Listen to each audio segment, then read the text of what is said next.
Thanks for tuning into today's podcast.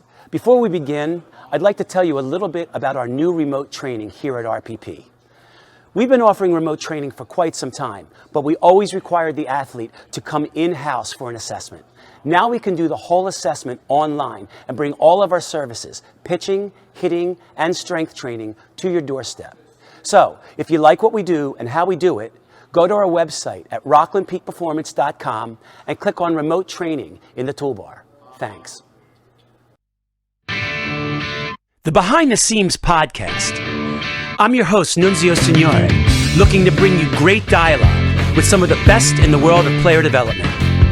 The world of training baseball players has changed dramatically during the past few years, and I'm looking forward to shedding some light here on what's the latest, what's the best, and what's really happening in the world of player development.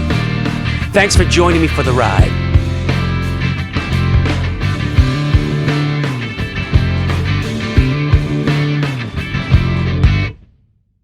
Hey guys, and welcome to the Behind the Seams podcast. I'm Nunzio Signore, and today we have Kristen Nicholson from Wake Forest. Kristen Nicholson joined the Wake Forest Pitching Lab staff in October 2018 as the director of the lab and head of biomechanics research. She earned her undergraduate in mathematical science from Clemson and her MS and PhD in biomechanics and movement science from the University of Delaware. While at the University of Delaware, Dr. Nicholson was the project lead on a collaborative project between U.S. Figure Skating, the University of Delaware, and C-Motion, which is, for you guys that don't know, a biomechanical analysis company. Dr. Nicholson is also currently an assistant professor in orthopedic surgery at Atrium Health, Wake Forest Baptist in Winston-Salem, North Carolina. And when I need to know something that's going on, they have way more data on mocap than we have. And she's always a great source of information. So please welcome to the show, Kristen Nicholson. Thanks, Kristen, for coming on. Oh, thanks for having me. So this is such a hot topic in baseball. Can you please talk a bit about your path to the position at Wake Forest and baseball in general? Yeah, so you alluded to my background a little bit, but I don't have a background in baseball or pitching or even softball. Nor do I, for all that matter. I was a soccer player. So yeah, I ran cross country and track, and then when I was in college, I did triathlon. So definitely more of the endurance sport world than baseball. But I've always liked baseball, and so my undergraduate degree was in math. And I was just looking for a way to kind of combine my love for math, but also for sports and working with people, and find something that didn't involve sitting behind a computer solving math problems all day. And so I found biomechanics and discovered that biomechanics is basically physics of the human body. And so that was a really good marriage between how the body works and the science and the math, and then you got to work with people and not just sit behind the computer all day. And so originally I was interested in like sports performance and performance enhancement with biomechanics. But when I went to grad school, my advisor told me that all of the money and the funding was in more clinical biomechanics, and that we could do sports for fun. And so, that kind of shaped my graduate career. We did the figure skating projects.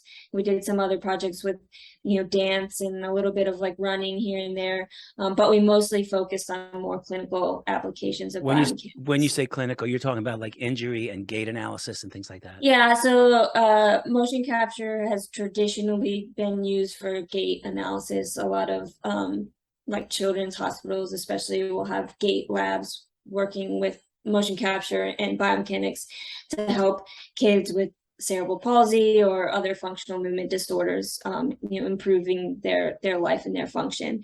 My lab at University of Delaware in grad school, we were actually focusing on upper extremity biomechanics, which is a little bit less common to be studied.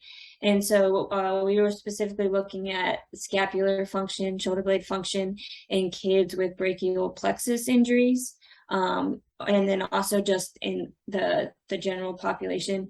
If you're not familiar with how motion capture works, is you put markers on the different body segments and then you track their motions in space. That doesn't work with the shoulder blade or the scapula because it moves underneath the skin.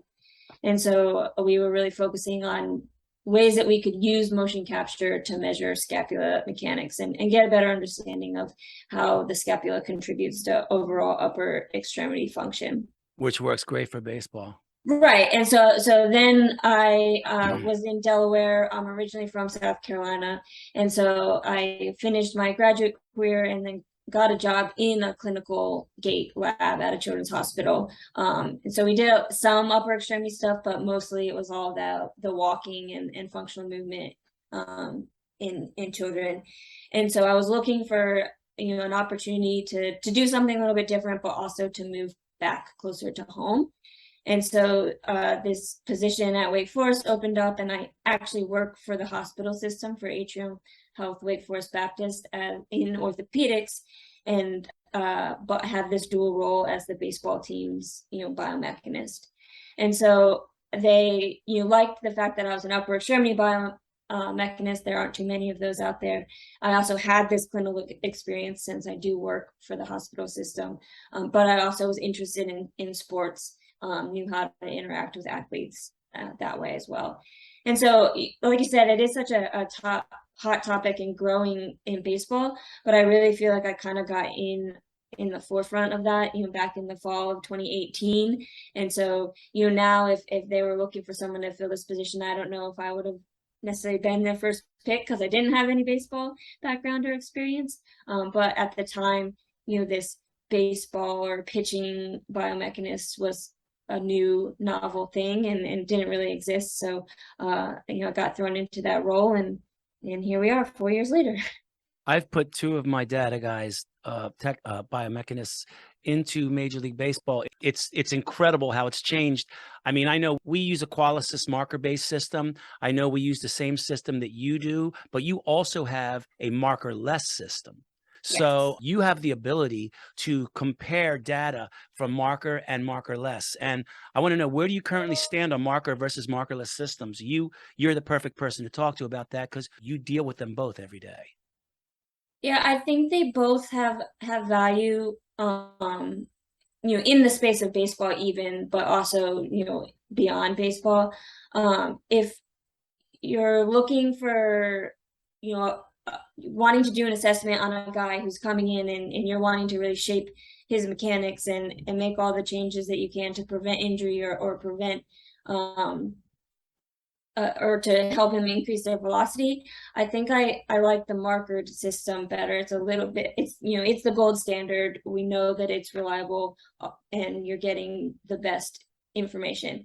Also, as a biomechanist and working in that clinical space, the markered system is a little bit more flexible for other applications. I currently use our system obviously for pitching, but I also use it to do some studies looking at soccer heading and kinematics associated with the impact on the head when they head the ball. We do some clinical stuff looking at shoulder function in thoracic outlet patients. We've done some stuff looking at whether you do a surgery in a VR system or you do a surgery on saw bones, if the motions are actually the same.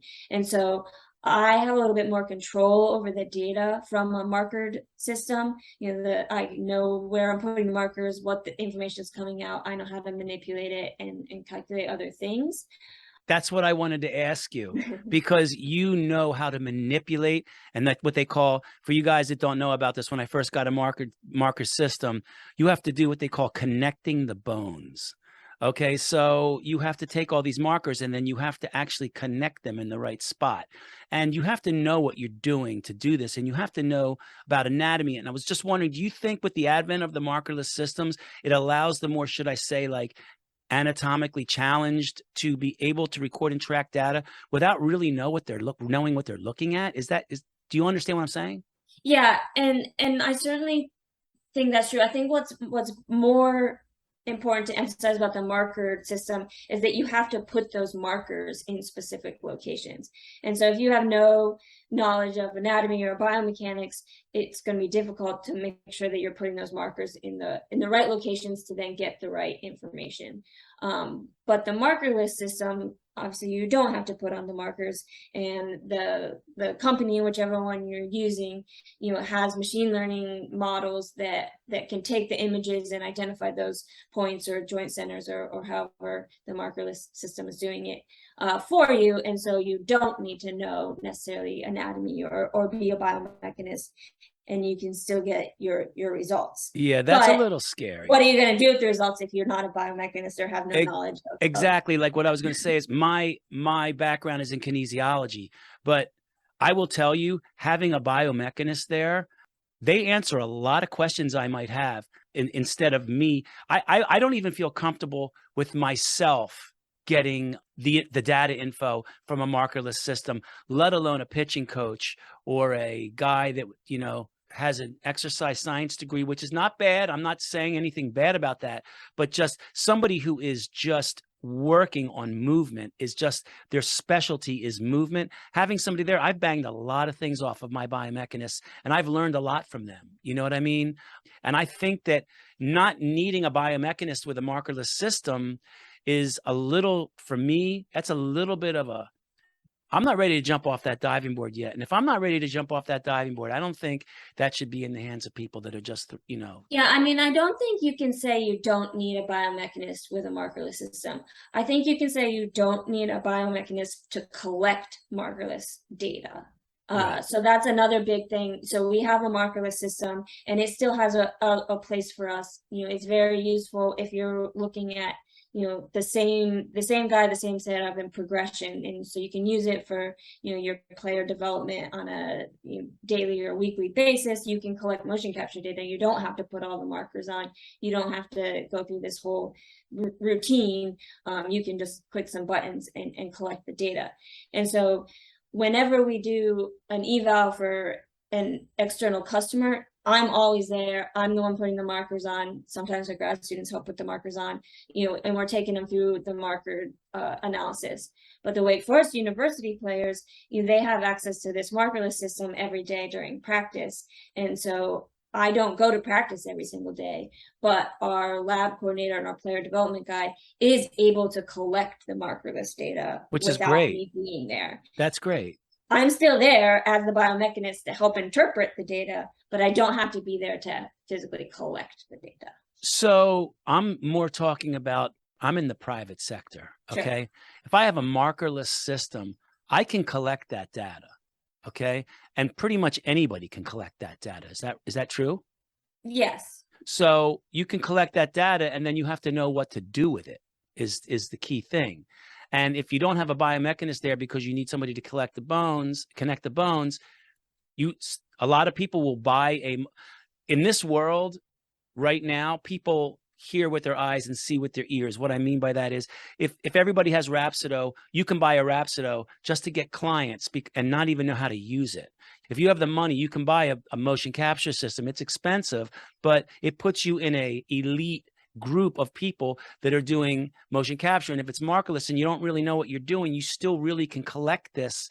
With a markered system, you're not going to really be able to do that without a biomechanist. Yeah, and I would agree. With a markered system, if you don't have a biomechanist, you're not going to get good, accurate data with a markered system. But great. That's what I was getting at. So I've heard a lot of people talk about how they believe static positions, looking at foot position at foot plant, lead foot position at foot plant, pelvic rotation at foot plant, max ER. So looking at these static positions, a lot of people talk about how they have very little bearing on correlations to velocity. I personally, I look at the kinematic sequence and angular velocities more, but I still do look at static positions. And I do think it tells us something that may be happening further upstream that we might want to look at. What is your feeling on that? Yeah, I would agree with what you just said. I think there's value in looking at them kind of as like red flags or like warning notes to say, whether that is a good position, whether it be for health or for producing velocity. But then you really have to look at either how they got into that position or what they do after that position to really make an impact on velocity or injury risk reduction. So I would also say, we published a study where we looked at kind of all the main KPIs. So a lot of those static postures at foot strike or at maximum external rotation or at ball release, as well as the rotational velocities and some timing parameters to see which ones contributed the most to velocity. And the only kind of static posture that came out as being a contributor to velocity was trunk forward flexion at ball release. None of the other ones significantly impacted ball velocity. Things like elbow extension velocity, humerus rotation velocity, the timing, your kinematic sequencing, those were more impactful than those static postures. Where hip and shoulder separation happens. Yeah, yeah. So that we accounted for that by looking at the time between when the pelvis reaches maximum rotation and when the trunk reaches maximum rotation. So that was a contributor to velocity as well. So the ratio. Yeah. What's that ratio you look for? Is that like 0.035 or something like that, or higher? We generally look for 30 milliseconds of separation. 0.35. But we definitely have guys who are like, closer to 100. So we're hopefully soon going to do a study where we actually look at that and, is there a point where there's too much separation, right? Or is more always better? Right. I've also found that guys that have counter rotation, too much counter rotation at the beginning of their windup, I usually see that they reach hip and shoulder separation early, and a lot of it's gone by the time they reach foot plant. A lot of guys wind up and try and hold it there, and I notice that when I look at where their hip and shoulder separation peaks, it always seems to be much before foot plant, which is a little early. So I wanted to talk to you about that. Would you have a specific protocol that you've developed through trial and error for doing an analysis after it's finished? For example, do you look at the angular velos first, the kinematic sequence, work backwards from there? Is there a specific way you do it? So I personally, we use the Qualisys reports. And so I'll look on the table there, which has a lot of the kind of KPIs that we've discussed, and I'll look to see if they're kind of in that red flag zone so also your goals and my goals are slightly different. My priority is reducing that elbow varus torque and the shoulder distraction force and their injury, and if we can increase their velocity along the way, then that's great. That's actually exactly what I'm trying to do. Okay, so I'll look at things like their shoulder angle at foot strike and their elbow angle at foot strike and maximum external rotation, things like that, and just kind of see whether or not they're in the range that we want them to be in.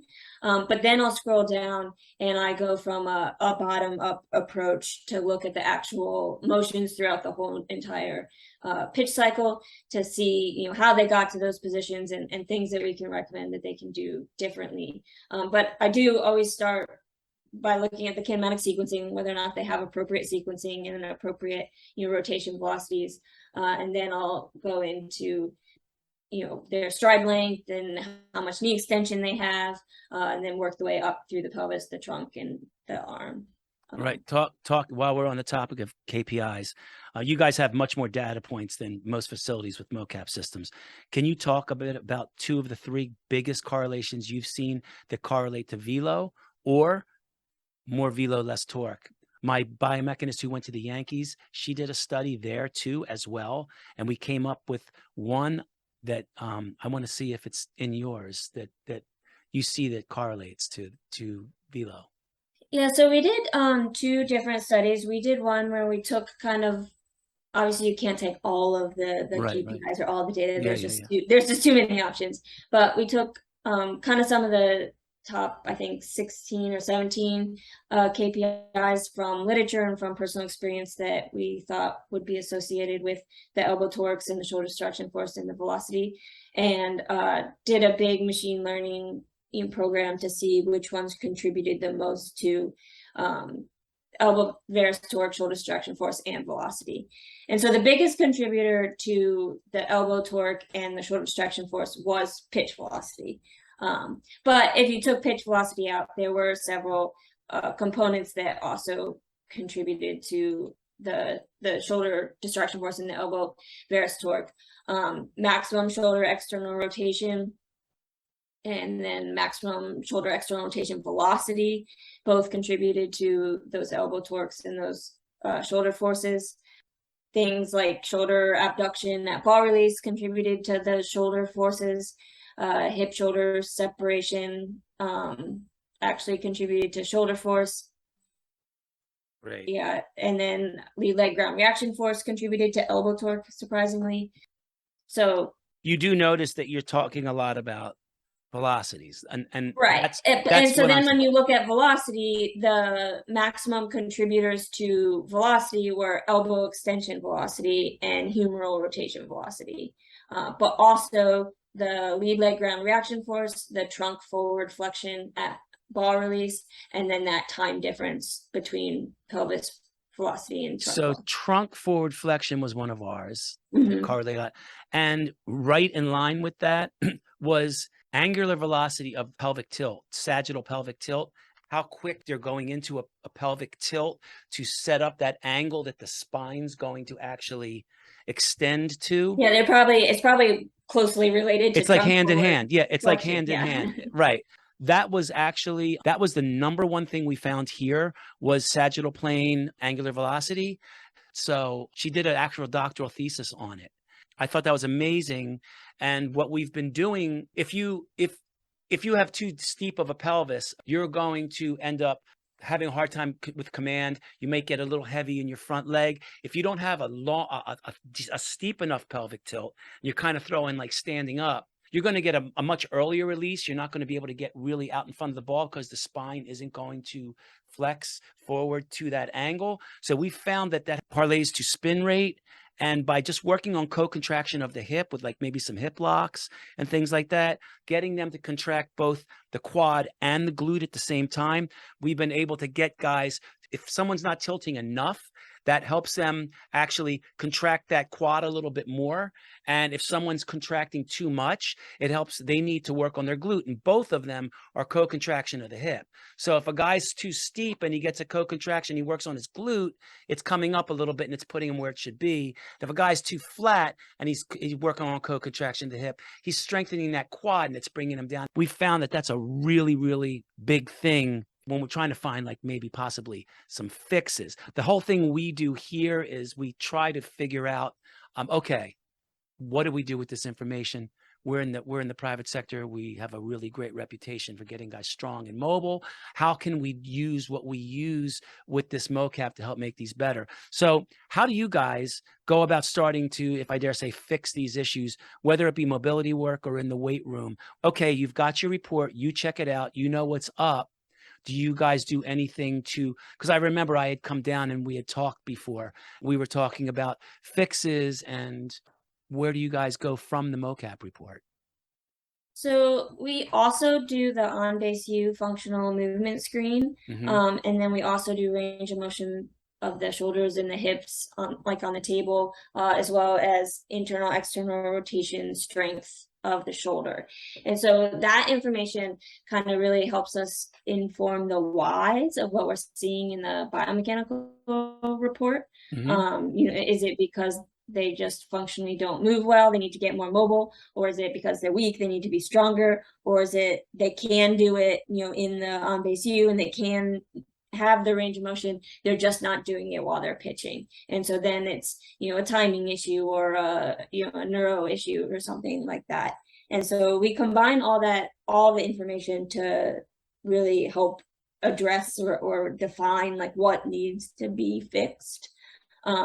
Right, you combine it with your And we movement also screen. take a individualized approach. Like every single guy is different. We talk about having all this data and running these correlations, and yeah, there's key things that are impactful amongst everybody, but it's such a unique motion and there's so many different ways that you can achieve the same end result that we really try to address it on an individual basis. I think that's really a really important thing to understand, and why a movement screen is so important, because that kind of flushes out maybe why things are happening. Like I just talked about, one guy might have a poor score on his pelvic speed, and it might be because he needs work on his glute. One guy might need work on his quad. One guy might have a weak anterior core. One guy might have insufficient internal rotation in the lead leg. You have to know what it is before you can give them a fix. Guys out there, just don't buy gear. You have to kind of know what to do with it. That's like the bottom line of what we're talking about today. Also, many facilities are simply purchasing these systems and immediately start drawing conclusions on what is more than likely an insufficient amount of data. When do you guys determine what is enough data to start drawing conclusions? Yeah, I mean, that's a tricky question. I know there's papers out there published that have, anywhere from 8 to, hundreds of participants, and I would say 8's probably not enough, Yeah, but right. again, it depends on what specifically you're looking at. We do have a statistician on staff as well, and so really for us, it's just, do we have the data to statistically power whatever statistical tests and comparisons that we're doing. If it's something like machine learning, you generally need 300 plus unique pictures, and so we're just now starting to get to where we're able to do some of that big machine learning comparisons. If you're just doing basic correlations or linear regressions, you obviously need less, but they're not as powerful predictors. It doesn't give you as much information. You're just looking at one variable compared to the other, like you're saying.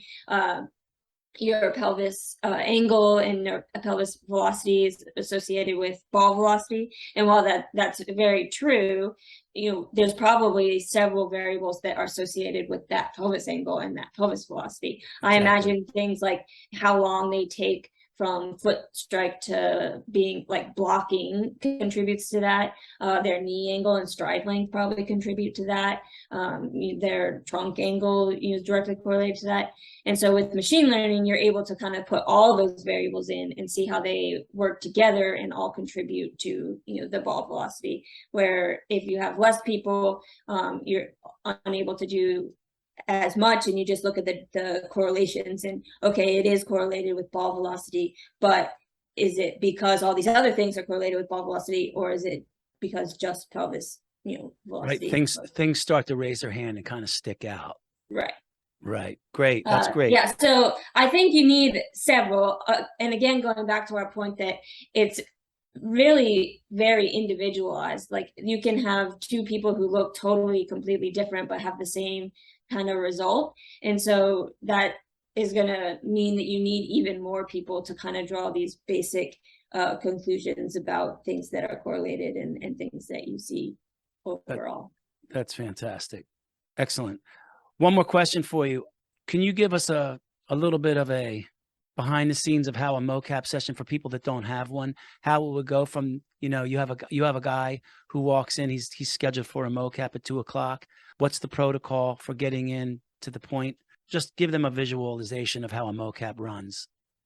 So you guys probably do it slightly different than we do, but for us, they come in and they do that functional movement screening, the on-base view.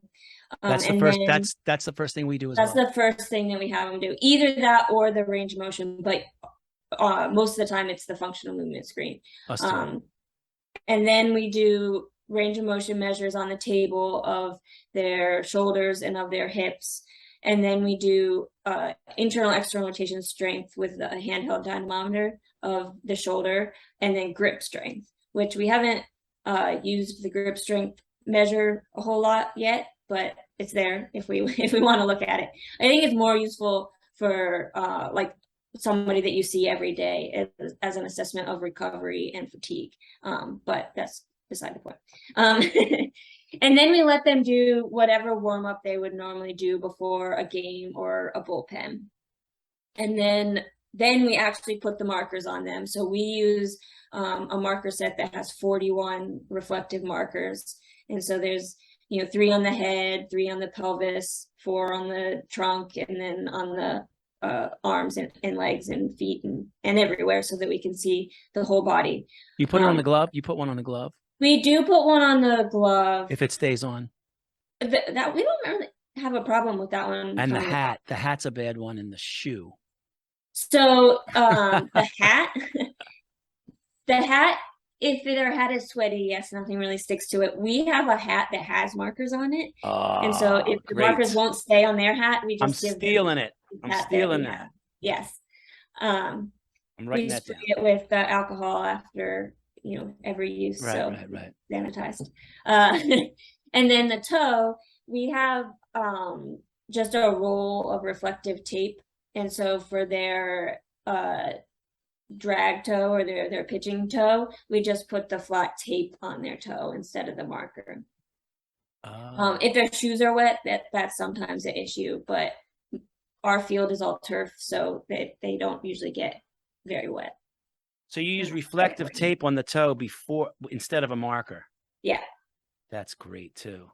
Man, the whole thing was worth those two things right there for me. I've also I don't know where this is in the pipeline, but I've also asked Qualisys if they could recreate the toe location based on the ankle and the heel markers so that you only need it in the static trial. But that would be, another solution is that you only need the toe marker in the static trial. Right. We don't have a force plate like you do on the mound. So our other challenge was always figuring out where exactly weight bearing foot plant is, so. Yeah, we even with the force plates, that's a tricky question, and like where I would tend to put it or where I would put it based on the force plate data is not where our pitching coach and our player development guy necessarily think that it should be. So Qualisys will auto identify foot strike for you, but it's based on like the heel marker. I think when it stops moving, maybe, or the heel and toe marker. I had emailed Glenn Fleissig and asked him that question. Remember, we talked about, I think, this before, Maybe. and he had said it was when the ankle starts to decelerate. I think it was when the ankle starts to decelerate. I forwarded that information to my biomechanist. She knows better. But I think it's when you see deceleration of the ankle is when he said he would consider weight-bearing foot plant, which was interesting. So it's even tough with the force plate because you have guys who like jump down the mound, so Yeah. it gets to body weight before they're really weight bearing, Right. and so you can't even really say, oh, it's whenever the force equals body weight, because then that ends up being too early. Yeah. And so I have started kind of either looking at the heel and the toe markers and when they kind of stop moving, which is generally when the pitching coach likes it, because he's saying that's when the foot has full contact with the ground. And then they even have recently started talking about when lead leg blocking occurs. And so when kind of they really stabilize that front leg and the femur starts to either be stable or come back into the pelvis. And that happens, after full foot contact. Yeah, that seems late. But the idea being the closer that it happens to weight bearing, kind of the more successful you are at lead leg blocking and firing, the glute and the quad and the pelvis. Okay, yeah. That one seems a little confusing to me. Right, and it's hard to identify from like the marker data, but I mean, you could tell if a guy's leaking with his front leg that way, but what about all the other markers at foot plant? Like, yeah, you know what I mean? Yeah. I like yours when the toe and the heel stop moving. Yeah. It's kind of like when the ankle is decelerating, Right. And one more question for you. What are a few of the most impactful studies that you can recommend people to read, including myself, as far as some really informative information on mocap studies? If there's some really ones that you read, like I read some of them and I'm like, wow, I save them like, wow, this is a really great article. If you can give 2 or 3 of those out to the guys listening. Yeah, I mean, I don't know that I really have any great. I kind of struggled when you sent me these questions of trying to identify some. Obviously, I want to recommend the ones that we wrote, where we looked at the most influential factors to arm stress and then to velocity. I think some of the still even now some of the key ones, if you're just trying to learn a lot about pitching, biomechanics or, Fleisig's early papers from, Right. what was it, 1996 or something along those lines. Yeah. If you're trying to like get an idea of the value of motion capture, we put out a paper where we compared the on-base U functional movement screen to some of those key like KPIs during pitching. Do you have the name of that paper? Something about on-base U. But yeah, it's like on-base U comparison to motion capture pitching, something along those lines. Okay. And we found that they're not directly correlated, meaning there's still value in this functional movement screen, the on-base U, like we talked about before, to Right. Determine whether or not the person is just mobile or if they have a mobility issue. But you can't use the on-base U, a functional movement screen, to replace No. a biomechanical pitching evaluation. Right. And you can't use a biomechanical pitching evaluation to replace a functional movement screen either. Right. It's like Exactly. everybody wants the quick fix, Yeah. But well, this has been fantastic. Thank you. Thank you for your time. We've been talking with Kristen Nicholson at Wake Forest Pitching Lab. Thank you for coming in. How can people reach you? They can email me at kfnichol@wakehealth.edu, or we have a website, wakeforestpitchinglab.com, and there's contact us information on there as well. That's awesome. And you guys can reach me on Twitter at Nunzio Signore or at my facility at RPP_baseball. The website is www.rocklandpeakperformance.com. And if you're into the strength and conditioning field and you're interested in learning more about velocity-based training, you could check out my book, From Human Kinetics, Velocity-Based Training, How to Apply Science, Technology, and Data to Maximize Performance. You can get it on Amazon. Once again, we'd like to thank Kristen. Thanks so much for taking your time out of your day to talk with me. We'll see you guys on the next one. Thanks for having me. You are welcome.